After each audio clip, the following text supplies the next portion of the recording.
नाज नखरे दिखाती बिल्लियाँ, अशोक रंगों के खूबसूरत तोते और शरारती कुत्ते बने तवज्जो का मरकज। कराची में सजे पालतू जानवरों के शो में मालकान ने अपने नाजो भले जानवर पेश किए और जीत लिए बच्चों के दिल। I like snake. डॉग्स भी थे, कैट्स वगैरह भी देखी, लेकिन मुझे डॉग्स पसंद आए यहाँ पे बहुत ज़्यादा। मुझे पेट्स बहुत अच्छे लगते हैं। I love cats and dogs. बहुत प्यारे होते हैं, फिर अब हमारे पास रहते तो हमें भी उनसे प्यार हो जाता है। I like cat and dog. जानवर पालने वालों का कहना है कि जानवर पालना कोई आसान काम नहीं। जानवरों की खिदमत के साथ साथ भरपूर प्यार भी देना पड़ता है।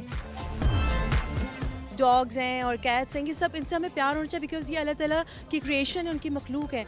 और जो लोग ऐसा कर रहे हैं, I appreciate them. Pet lovers का कहना है कि कैद में रखे जाने वाले इन जानवरों को मुनासिब खुराक, तवज्जो और मोहब्बत ना मिले तो ये मुरझा जाते हैं।